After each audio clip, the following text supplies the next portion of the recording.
Bismillahirrahmanirrahim. Assalamualaikum warahmatullahi wabarakatuh.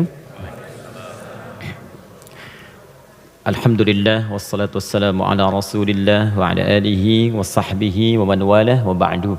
Fa ya ibadallah usi nafsi wa iyyakum bitaqwallahi faqad fazal muttaqun fala tamutunna illa wa antum muslimun. Faqala ta'ala ya ayyuhalladzina amanu taqullaha haqqa tuqatih wa la tamutunna illa wa antum muslimun. Teman-teman sekalian, saudara-saudariku, alhamdulillah kembali kita diberikan nikmat oleh Allah Subhanahu wa taala.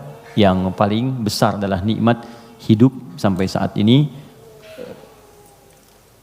Karena di antara saudara-saudari kita ada yang telah kembali kepada Allah Subhanahu wa taala, dan kita doakan semoga seluruhnya jika dia muslim diampuni dosa-dosanya oleh Allah Subhanahu wa taala, dan mudah-mudahan juga diberikan rahmat oleh Allah dan diterima semua amal salehnya. Untuk kita yang masih hidup, perbedaan aktivitas, profesi itu hanya muka dunia saja. Toh seluruhnya itu peluang untuk beramal saleh. Saya lihat sebagian teman-teman kemarin ada yang dilantik di dewan, ada yang sebagian lagi beraktivitas, ada yang ke Palu, ada yang ke beberapa tempat, ada yang berdagang, berbisnis. Itu hanya muka dunia saja gitu. Ya, pada akhirnya itu adalah peluang untuk beramal saleh. Jadi dimanapun kita beraktivitas, maka tenunlah kebaikan di situ, karena mungkin Allah berikan amanah di situ kita bisa berbuat baik, dan di situ surga yang bisa kita raih. Maka jangan sampai ketika Allah titipkan kita sia-siakan peluang itu, karena tidak semua orang bisa mendapati itu semua. Saya turut mendoakan apapun yang kita kerjakan semoga diberkahi oleh Allah Subhanahu wa taala. Teman-teman sekalian, hari ini saya spesial ingin berikan kesempatan untuk diskusi kita. Kita tanya jawab hari ini supaya lebih luas dan ada jeda dulu dari apa yang kita bahas dari tema-tema yang lalu, sehingga barangkali temanya bisa lebih meluas untuk diskusi, dan persoalan-persoalan yang kita hadapi mungkin bisa lebih banyak di-share dan diberikan solusinya berdasarkan pandangan Al-Quran dan Sunnah Rasulullah SAW. Sebelum kita buka untuk diskusi ini, tadi dibacakan Al-Fatihah. Saya sedikit saja ingin share dari tinjauan ilmu Al-Qurannya. Al-Fatihah itu satu surat yang sangat istimewa di dalam Al-Quran. Semua punya keistimewaan surah Al-Quran tanpa kecuali. An-Nur itu surah cahaya. Jadi kalau teman-teman ingin dibimbing oleh Allah punya cahaya dalam hidup, ya cahaya dalam berperilaku, bagaimana Allah membimbing kita supaya pandangan kita dapat bimbingan dari Allah, pendengaran dapat bimbingan. Itu ada 10 bimbingan utama di surah An-Nur. Ada cahaya di alam kubur, itu surah Al-Mulk. Orang yang biasa senang baca surah Al-Mulk, nanti itu diberikan cahaya ketika dia masuk di alam kuburnya. Silakan kalau nggak percaya buktikan rajin Al-Mulk, nanti saat masuk ke alam kubur akan terasa gitu. Kemudian ada lagi yang saat di hari kiamat, surah Al-Baqarah dengan Ali Imran. Al-Baqarah Ali Imran itu spesial, dia bisa jadi pelindung saat ketegangan hisab. Ada yang suasana tegang, orang udah nggak peduli, yang penting pengen dihisab aja. Ya, nanti ada 7 golongan santai aja, tapi di tenda besar. Santai. Ya, sab'atun yadhilluhumullahu fi dhillin yauma la dhilla illa dhilluh. Ada 7 golongan yang saat di hari kiamat tenang aja mendapat naungan Allah, saat semua umumnya orang gelisah. 7 golongan ini ada al-imamul adil, imam yang adil. Ada kemudian yang paling indah itu rajulun, seorang laki-laki atau syambun qalbuhu muta'alliqan bil masajid. Ada orang yang lekat dengan rumah Allah. Jadi pengennya tuh ke masjid, pengen baca Quran di masjid, pengen itikaf. Ada syabban yatahabbani fillah, 2 orang yang bersahabat karena Allah. Cari sahabat-sahabat yang dekat tuh bisa saling mengingatkan, itu bersahabat sampai ke surga nantinya. Ada hadisnya. Ya, misalnya yang perempuan akhwat dengan akhwat, yang laki-laki ngingetin, yuk bangun tahajud yuk, gitu kan? Yuk baca Al-Quran, ayo kita ke majlis ilmu. Terus kalau ada berbuat yang kurang diingatkan, itu nanti di akhirat disatukan bahkan sebelum dihisab. Santai. Nah, tapi itu tendanya besar. Keluar dari tenda itu mustahil, tapi ada 1 golongan yang bisa jalan-jalan saat hisab. Keluar dari tenda itu jalan aja. Dialah pecinta Al-Baqarah dan Ali Imran. Ahli Al-Baqarah dan Ali Imran. Hadisnya sahih di Al-Bukhari. Ka'annahuma ghamamatan. Orang yang sering baca, bukan spesifik hafal ya, ingat, bahkan baca. Dia mencintai Al-Baqarah, cinta Ali Imran, sebelum tidur dia baca. Dia telaah itu. Itu nanti keduanya menjadi pelindung. Ka'annahuma ghamamatan. Jadi saat lelah, penat, padat, panas, itu jadi pelindung di atas kepala ya. Nah, kalau Anda punya bukunya Al-Imam An-Nawawi, namanya At-Tibyan fi Adab Hamalatil Quran. Jadi sebelum menulis Al-Arba'in 42 hadis, pernah dengar? Ada Riyadus Shalihin 1896 hadis, beliau menulis namanya At-Tibyan fi Adab Hamalatil Quran, bagaimana bercengkrama dengan Al-Quran, ada petunjuknya. Nanti ada di halaman 52 terbitan Darun Nafais paling kanan pertengahan. Itu dikisahkan orang yang senang sebelum tidur baca Al-Baqarah. Saking senangnya di kebiasaan. Dan itu saking dekatnya dengan surat itu, dia tertidur satu masa belum sempat baca Al-Baqarah. Tiba-tiba dalam tidurnya kaget, dia bangun mimpi, terus tangannya tersenggol kawannya. Kawannya kaget, bangun juga, dia tanya, "Mas Bika, kenapa kamu begini?" Kata kawan yang tadi, "Wallahi ra'aitul fil manam laqad natahatnil baqarah." Tadi saya di mimpi, di tidur saya mimpi, saya diseruduk Al-Baqarah. Al-Baqarah kan sapi betina gitu kan. Nah, diseruduk, bangun, kamu belum baca saya gitu. Nah, itu sampai begitunya gitu ya. Jadi kalau Allah sudah sayang dengan seorang hamba, terus dia dekat dengan Al-Quran, maka Al-Quran itu akan menjaga kita. Nah, Al-Fatihah dia spesial. Al-Fatihah itu kan ada alnya ya.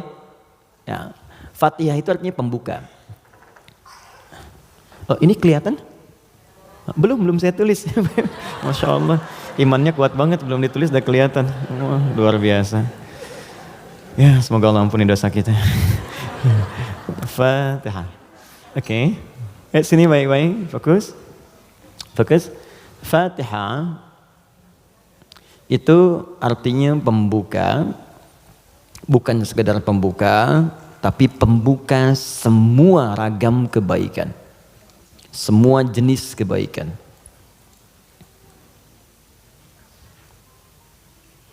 Nah, sebelum ada kalimat Fatihah ini masuk alif lam. Kalau kita belajar gramatikal bahasa Arab di ilmu nahwu khususnya, ya ilmu nahwu. Jadi ada 4 turunan bahasa Arab itu. Jadi ada nahwu, ada sharaf, kemudian sharaf 12 turunannya, ada balaghah, balaghah 3 turunannya. Ada ma'ani, bayan, badi'. Ma'ani itu untuk memilih kata sehingga diksinya tepat untuk diungkapkan. Kayak kita mau bicara ke orang dewasa dengan anak kecil, anak muda beda kan? Bahasa milenial dengan bahasa yang senior lain ya. Nah, itu ma'ani. Bayan cara mengungkapkannya supaya jelas. Badi untuk memperindah kalimat supaya nyaman diterima. Jadi kalau kita mengajar seperti orang tidak tergurui, memerintahkan tidak tersinggung untuk kemudian diarahkan. Itu badi ya namanya. Sama kayak Anda memuji, saling puji ya. Kamu cantik deh, itu biasa.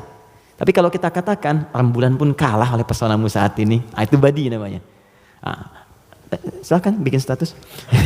Arud. Yang terakhir arud.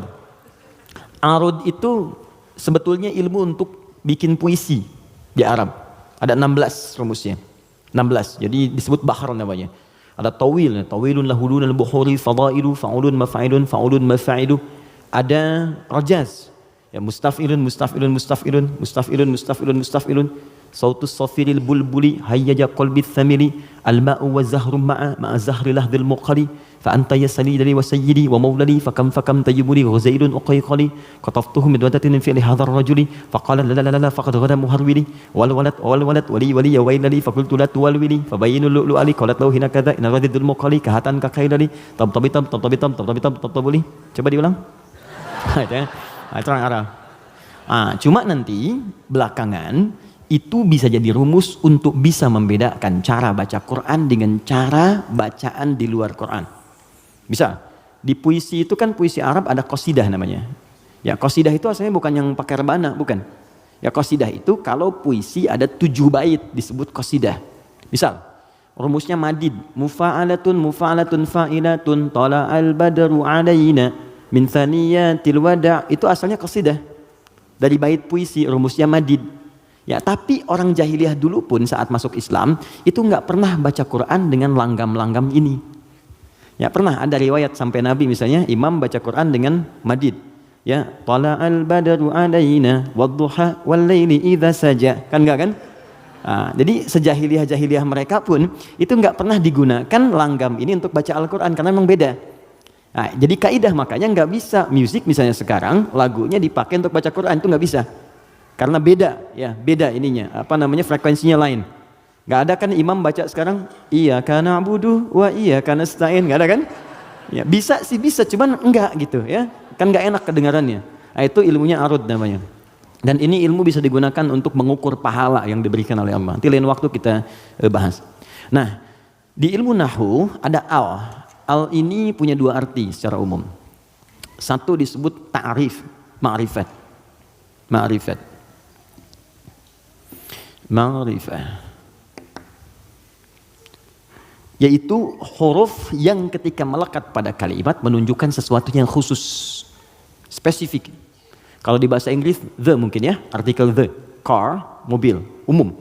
The car, yang ini nih, bukan yang lain. Pen, umum.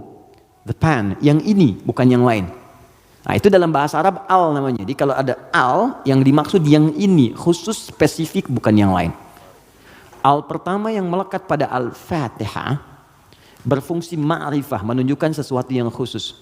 Surah ini adalah surah pembuka yang sangat khusus, karena dia disusun khusus untuk membuka surah-surah dalam Al-Quran.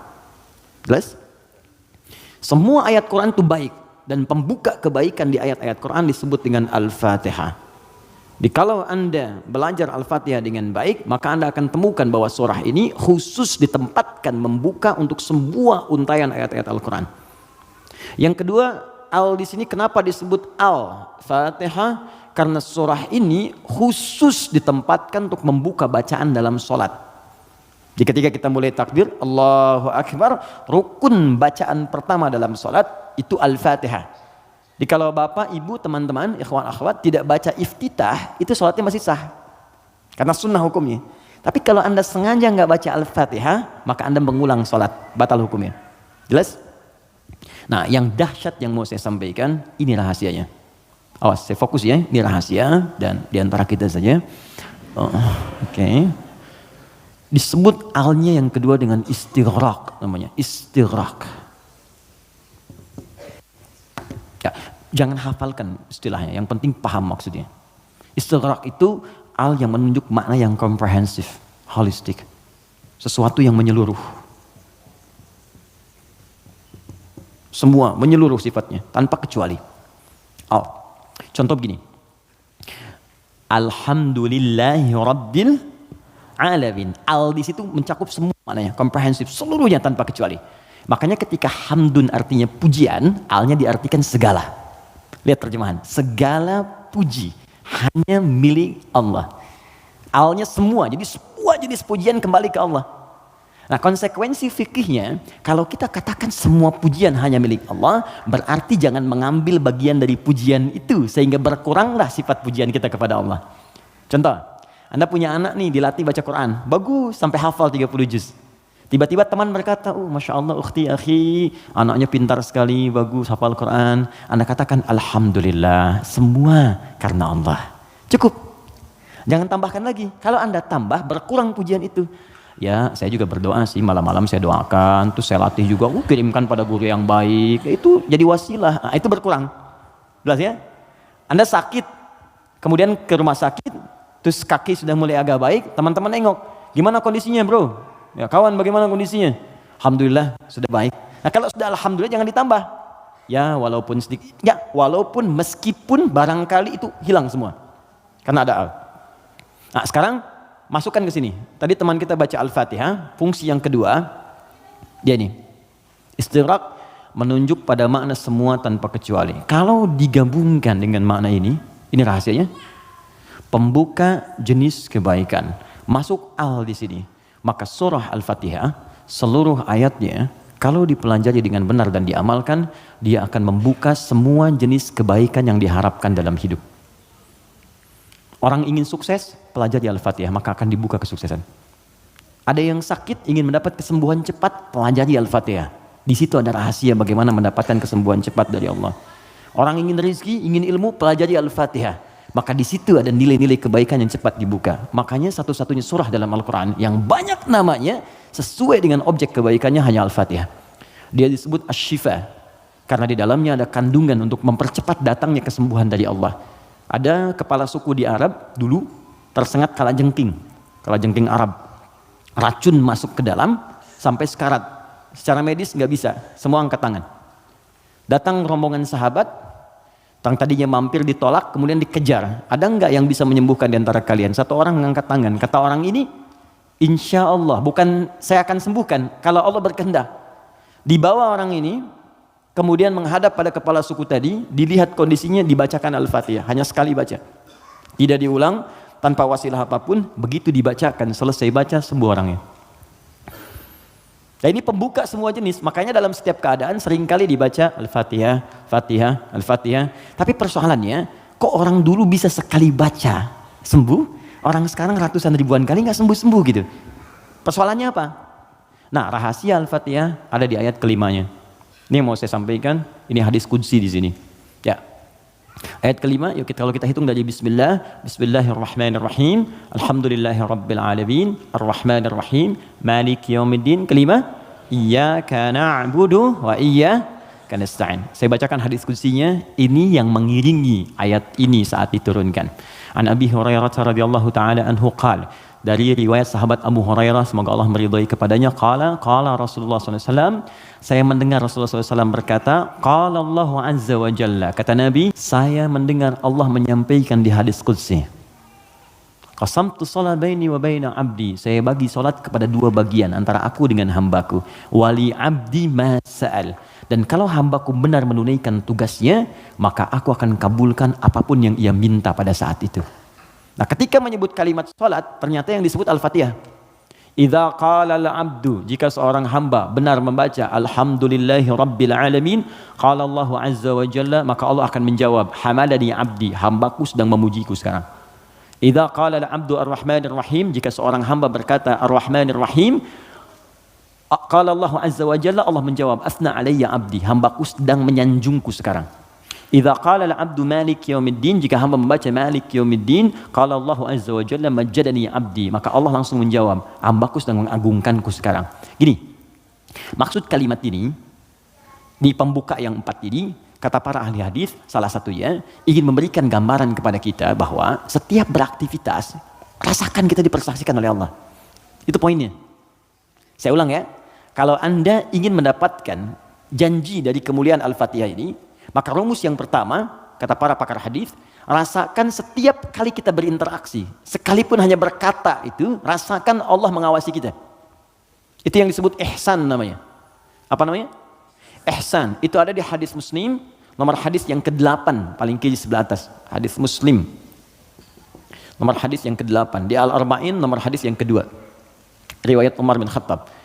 Ihsan an ta'budallaha ka'annaka tarah fa illam takun tarahu fa innahu yarak. Perhatikan baik-baik. Anda jadikan, kata Nabi, ini rumus cepatnya, kalau semua hidup ingin dimudahkan oleh Allah, semua ingin dibuka kebaikannya, maka pertama jadikan semua aktivitas kita sebagai ibadah. Itu poinnya. Yuk teman-teman yang kerja, niatkan ibadah. Kalau Anda cuma kerja aja, jangankan Anda, yang belum beriman pun kerja juga. Coba cek. Anda bisnis, dia bisnis. Bisnisnya sama dengan Anda. Anda kerja, dia kerja. Kerjanya sama dengan Anda. Di kantor yang sama, jamnya sama, pekerjaannya sama. Dia belum beriman, Anda beriman. Pertanyaan saya, yang membedakan iman Anda dengan dia yang belum beriman apa? Maka kata Nabi, mesti ada bedanya. Bedanya itu adalah, jadikan pekerjaan kita diniatkan ibadah. Itu poinnya.